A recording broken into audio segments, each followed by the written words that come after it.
Welcome back to the Go Deeper podcast. This week, we're going to talk about really self-identity and leaning into making sure you are being your most authentic self. And I think this is a very just on-time topic. We live in a world that lives on social media, that lives on Instagram. And I believe so many people nowadays are creating so much just anxiety, maybe even some mental health issues, depression, because we get on there, we compare, we scroll ourselves, and we try to become really somebody else. I mean, we're all guilty of it, right? At some point in time, we match and try to mirror somebody that we're striving to be like. And it is a slippery slope. You can begin to lose your own self-identity if you're trying to become somebody else. So we're going to dive deep on just what it looks like to be you, what it looks like to be your most authentic self, and how when you stay aligned with who you are as a person, you actually live a much higher level, peaceful, joyful, abundant life. So maybe share, Stephen, whenever you have went through something like that, or Stephen is probably one of the most authentic people I know, to be quite honest with you. He can walk into any room and just be him, and he doesn't care what people think. So first I'll say we're all one of one. Yeah. So it is so important to be yourself. Amber can't be another real estate agent, and a real estate agent can't be Amber. That we all have different traits, different qualities, different attributes, and all these things. But I'll say when we were in Cabo for your real estate event, there's 1,000 people, I think, was at that event. And if you remember, it was the last day. It was 100 degrees in Cabo, and tell the camera what I wore. Well, Stephen will always preface, can I wear a tank top? I mean, usually he's either shirtless or in a tank top. It's almost become my brand. But when we're walking into like business settings, or like when we're at the Olympia and you got to wear a suit, I mean, you wore a suit jacket over a tank top. Sure. You're always in a tank top. Like people always know you have these little stringer tank tops that you're wearing a t-shirt today, but this is rare. You've dressed up today. But you walk into any room wearing your tank top. That's who you are. That's who I am. And I'm not going to, or a 5-star restaurant. And you're comfortable in that, though. Yeah. And at the end of the day, but that particular event, there was a big time guy that noticed me in the tank top out of 1,000 people. And we were in the back, not the front. And so I always tell people, I'm like, listen, I walked in, and you've heard me say this before, 2007 was my very first Mr. Olympia. Now it's crazy that I'm one of the title sponsors of the Mr. Olympia. It was a dream come true when we got that call. But I went in 2007 with $500 in my pocket with no Olympia tickets, could not afford to go to the night show. I went to the expo 2 days in a row with the $500 in my pocket, the clothes on my back, nothing fancy, nothing designer. And I've got photos of it. And I was Steven, just like I'm Steven now. It doesn't matter what shoes are on my feet, what jewelry I got on. If I went broke tomorrow, I'd still march in that room, my authentic self, because I am me. And everybody says, you got this frequency, you got this energy. That is what your people are buying equipment from. They don't give a shit about the shirt that I'm wearing or the clothes that I'm wearing or the shoes, whether they're $1,000 sneakers or $20 sneakers. You should always want to be. And now I have a big thing, and you know this. We don't buy fake. We don't do fake. We don't buy. I think it puts something in your mind if you're wearing fake shoes, for instance. It's like save up the money and then buy the real McCoy. You're almost trying to be imitated or not your authentic self if you do, and you're planting those seeds in your brain. So you know me for years. I'm going to save up the money. Then I'm going to buy the watch or the shoes or whatever. And if I don't got it, I'm not buying it. Point blank period. And so many people are trying just because their friend has it. For instance, if you're financials and you're in the real estate business, Amber, your friend builds the $1 million house and maybe you're not on that level. You should not build the $1 million house. No, I just started actually reading this book. It's wild. We're even talking about this week. But the book's called The Gap or the Gain. And it talks about so many of us live in the gap.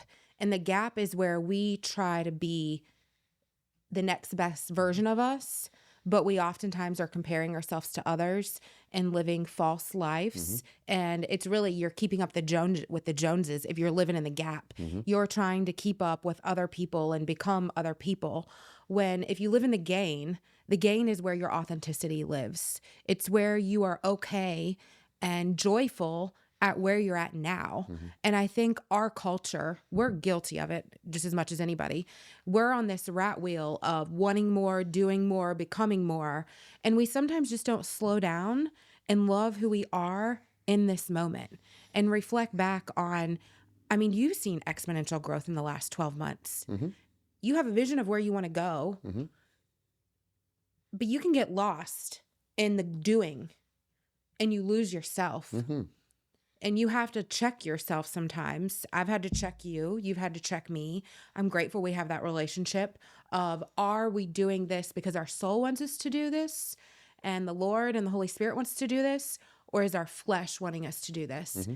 And I think that's the battle so many people face as they begin to live worldly, their ego, out of fear, out of comparison, out of wanting approval by wearing certain things or hanging out with certain people. But their flesh is not really served well.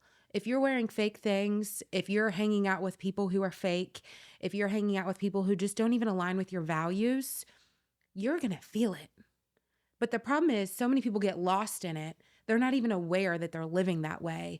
And then all of a sudden they wonder why they're depressed or they're anxious or they're drained. My team this morning talked about just being drained by emotional things. Hmm. If you're around or trying to be somebody who you're not, it's going to drain you emotionally. And I think people are like, well, I just need to drink more caffeine or I need to get more sleep. You don't need more sleep.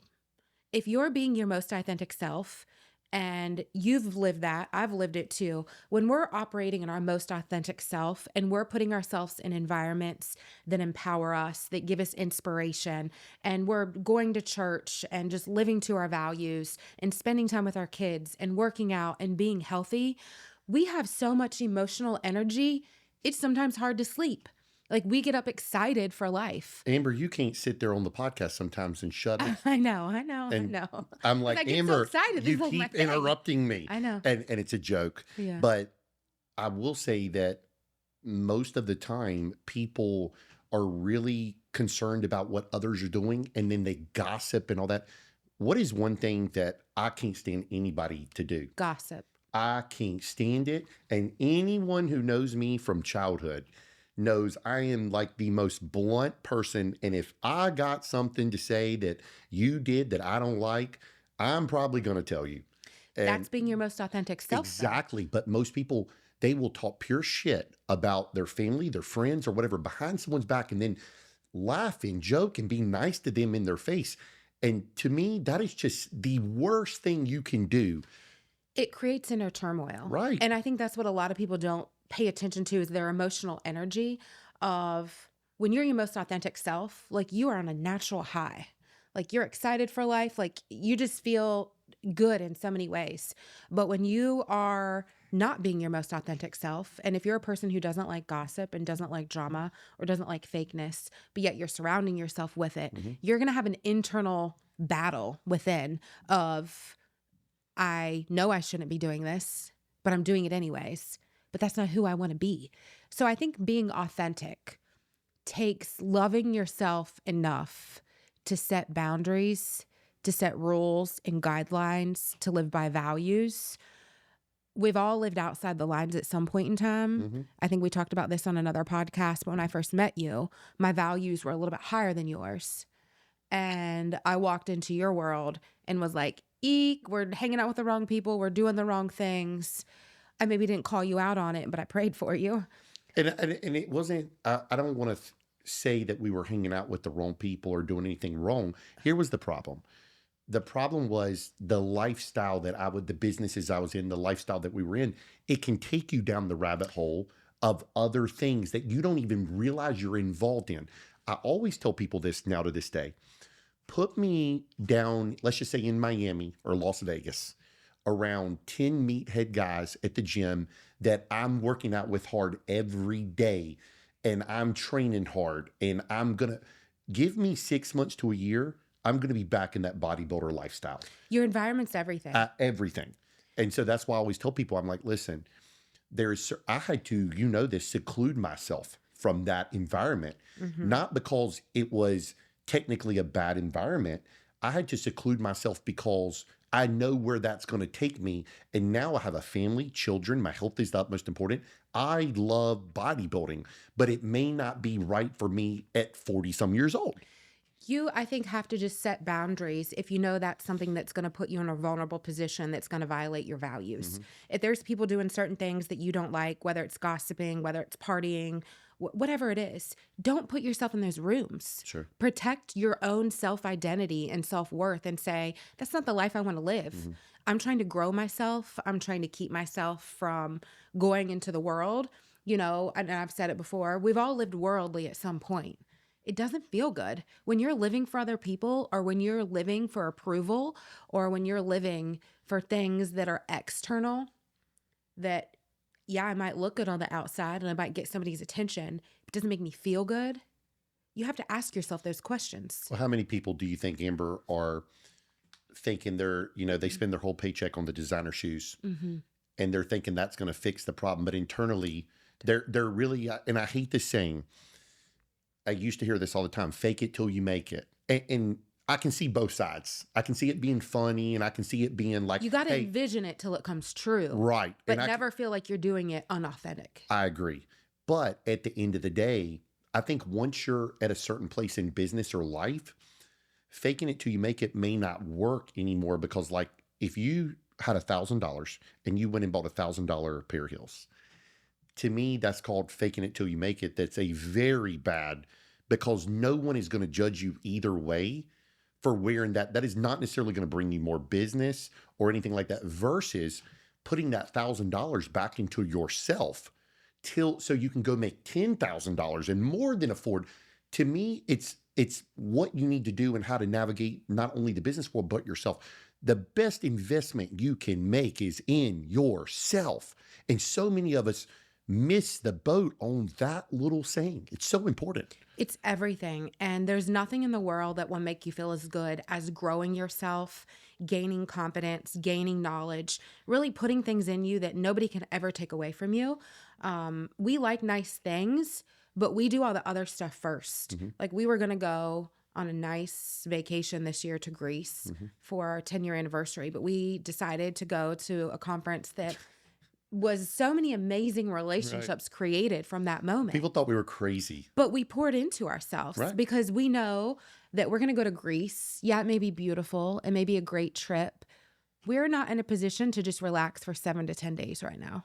But we're longing to grow. So we knew after 2 days, me and Amber, we need to find something to do. We knew that wouldn't fulfill us. So authentically, we stayed true to who we were and said, we're going to go to this conference. We're going to meet some people. We're going to put ourselves out there. We're going to grow ourselves. Because right now, our most authentic self wants to do that. But was it not a good move for you? Oh, amazing. You met some women that you've wanted to meet forever. Yes. Yeah. It was honestly, it was not only life-changing event, but the relationships that cultivated from that event will drag on for the next 20, 30, 40 years. And then those relationships that we're probably going to meet from people who we haven't met before, that those people tell somebody, hey, you need to call Stephen. Hey, you need to call Amber. That is where I think that feels me. Yeah. And we know that.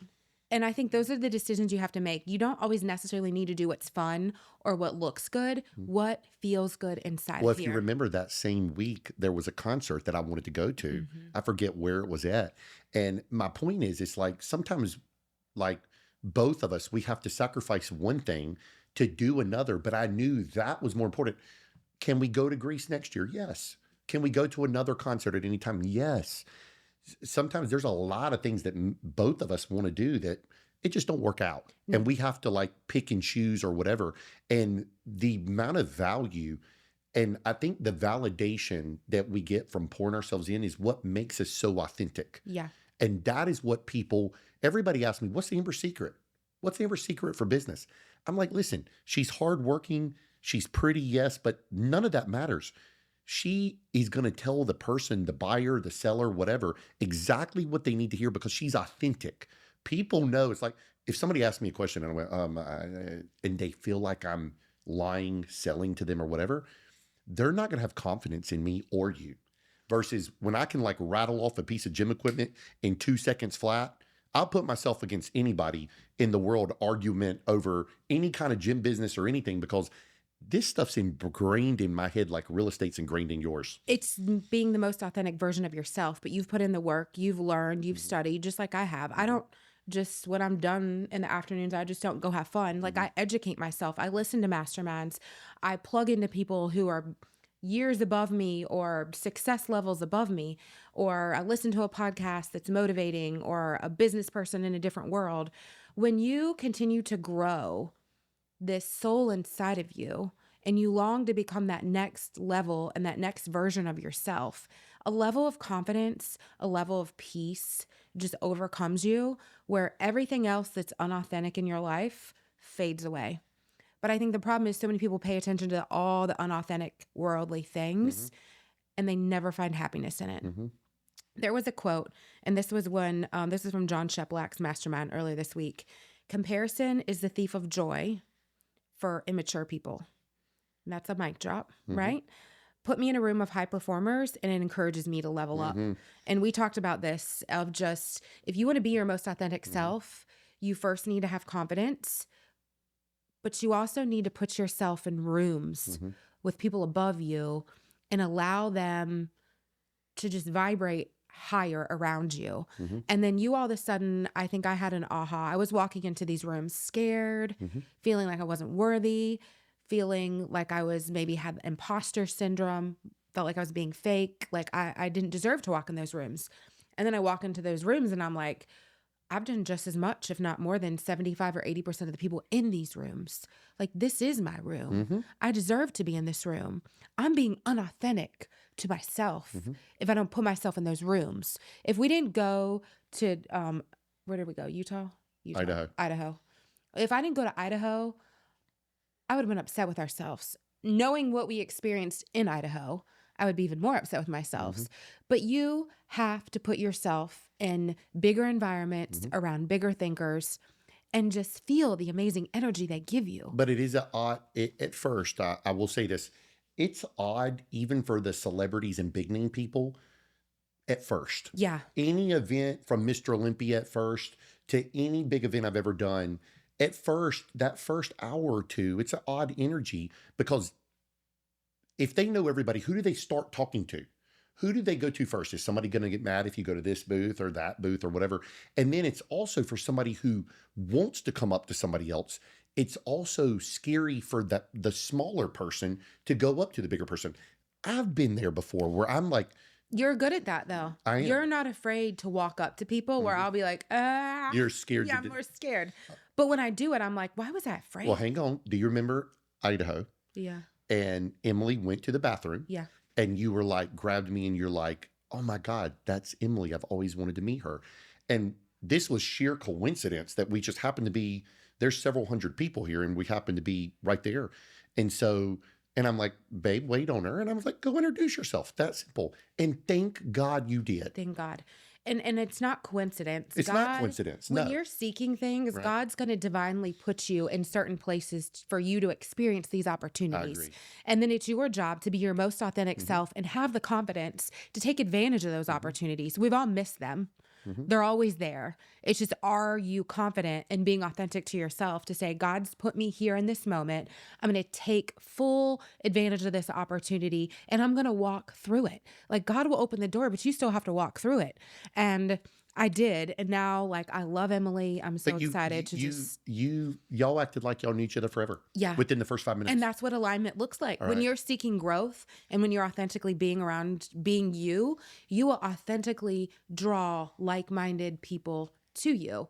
And then when you collaborate with authentic, like-minded people and you just vibrate at such a higher level, and then all of a sudden your dreams and vision Mhm. are maybe not that far away. You just needed somebody to cross your path to say, Stephen, this is what your next step should look like. Well, how many times have we've been in Uber, we've been at an event, we've been at a bodybuilding show, whatever, and you've seen this happen 1,000 times over to me of somebody waiting to talk to me who we have no clue who it is. And it's not a celebrity or nothing like that, but it's like the paths just crossed. It's And, divine alignment. I remember back in the day talking to Joe Gibbs Racing on the phone, huge NASCAR. I don't even know who I'm talking to. And then this guy's like bullshitting with me back and forth. And it's like beating me down on my prices. And I'm going back and forth. And then all of a sudden, like I remember to this day, he kept saying, I see your ads everywhere. And this was off Craigslist, just so everybody knows. And Amber will tell you, I would write a whole description of exactly where the piece came from, like a very detailed, probably took me 10 to 20 minutes per ad. And this is how I started. I had no money for Google ads. I had no social media at the time. We're dating back damn near 20 years ago. And this is what's called people just started to see me. How many times have you seen that happen? Oh, all the time. That people's like, man, I've seen you for years and they're meeting me now. But you have to be your most authentic self, because we live in a world where we've all connected with people online, and then you meet them in person and they're not who they are online. I agree. And that causes inner conflict too. So I think the best thing to do is just always center yourself every single day and ask yourself, am I living? Am I in the right environment? Am I striving after the purpose that my soul has? Or am I living for the world? Am I living for who I am and what my soul wants me to be? Or am I living in the world? And you have to readjust and realign yourself every single day, because if you're living worldly and if you're living for others and not for yourself, you're going to live a very anxious, depressed, energy drained life. So if that's you right now and you feel like your energy's low, or you have anxiety, or you're depressed, it's more than likely coming from your inner world doesn't match your outer world. And the closer that you can get the two of them, the more authentic you become, the more energy you're going to have, the higher you're going to vibrate, and the more you're just going to love and enjoy your life and be confident enough to walk into any room and be yourself. And that's such a good feeling. It's amazing. I'll add to what you said, because I think sometimes too, Amber, you have to change your surroundings. You got to change who you're surrounded yourself with. And I will say this about husband, wives, or couples. I've seen so many times that the successful man or woman doesn't have the person next to them that wants them to be successful. And it's very, very sad for when I see that, because I've got very successful businessmen, and this could be a woman, so I'm just talking here. And the significant other don't want to be with them anywhere, don't want to be at the parties, don't want to be at the events. They'll stay in the hotel room the whole time. And to me, that is super sad, because then that's also going to suppress that other person. Where they can't be their authentic self. Then they can't be their authentic self, because it's like, Amber knows if I walk into a room in let's say my own gym, everybody knows me, I'll scream across the room, yo, what's up? Like across the room, and people feel that energy. And my gym's known for that. Versus if you got on me every time, you're like, Steven, you're embarrassing me. Don't do that. Yeah. We would be divorced. People can suppress you. Exactly. And I think the suppression sometimes is the driving force behind people not being authentic. It could be a friend. Prime example. How many times have we heard off social media, for instance, like, Amber, don't be so godly, or Amber, don't be this. But then, the more I think about it, I can see both sides, but then I'm like, you know what? But my wife wouldn't be being herself, because this is how she lives. So it's like, you know what, Amber, always be you. I'm the same way. People, listen, I've become so much better about it, and I've really tried to be conscientious of this. But I've had a foul mouth. It's the way I grew up. And I do try to do better, but it's like, sometimes, when I get super detailed, super impassioned about something, like the cuss words are going to fly out of my mouth. And it's something I pray about. Like, please, Lord, help me. I know it's bad. But at the end of the day, it's like, I'm being Your my passion authentic and self. energy comes Exactly. out in that. And my passion is a little different. I'm more deeper, more spiritual. It is who I am, though. And when you've told me before, like, don't be Jesus this, people need to hear Jesus right now. Absolutely. More than ever. So it's like, I know I need to lean into that more and not be afraid what the world thinks of it, because at some point in time, I promise you, you're going to need the Lord. Well, the sad part is, the reason I said that to you and people tell us that is because the algorithms on all these social medias and stuff, depending upon what you say or what you post, it will basically not ban it, but not push it out there. And that's the whole issue. But at the end of the day, And that says more than anything about we live in a world absolutely, that's forcing us to be unauthentically ourselves right, for the world's approval. right. And that's why the world's in the state that it's in right now, because we are not living with values. We're not following Jesus, and we're living erratic. And that's why the world's crazy, because we're living in a very worldly world, not a centered, aligned, spiritual, authentic world where people feel like they can have conversations or have healthy disagreements.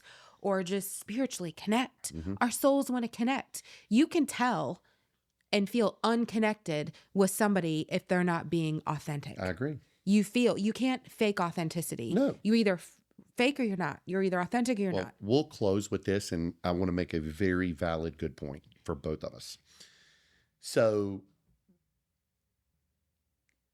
many people have millions of followers on any platform. And I have been told before, it's like, Stephen, I can't believe you don't have 1 million followers. And I got a lot of followers. But they'll say, Stephen, I'm going to give you some tips. Put some really good looking, scandalous women, half naked, on a elliptical, and start running ads and reels and stuff like that or Amber, you've seen other agents doing their reels and they have 50,000 followers and you don't. And they're very low cut, very, to me, not appropriate for a real estate agent. And first of all, I post motivation, gym equipment, and family. Amber, I've posted that since she met me. You can go back to my Facebook from 15 years ago. You'll see exactly that. Amber would not be, when I met Amber, she didn't dress that at all. And so she would not be her authentic self if she sat on here half naked so that we get 1 million views on this podcast. We're not doing it for the money or the views. And God will never bless that either. He'll bless it surface level. But God will always bless you if you stay true to who you are and stay authentic to yourself and stay true to the purpose that he's designed you to live. Well, and that's where everybody goes wrong. They do it for the worldly views and the worldly glamour and the followers and the money. None of that will ever make you happy. I think that's short term. Yeah. Versus our podcast, our socials, our business will live on forever. Generations Your to come. daughter, my son could take over both of our businesses and the name would still be, man, your dad was a good dad. Your mom was a good woman. And that will be forever. Versus if we shortcutted it and made the money and made the views right now, 3 years from now, it could all change. We're getting older. Maybe your looks are going to change. So I think that was a great podcast. We will close with that. Listen, we appreciate every one of you watching. Like and subscribe to the page, and we will see you on the next one.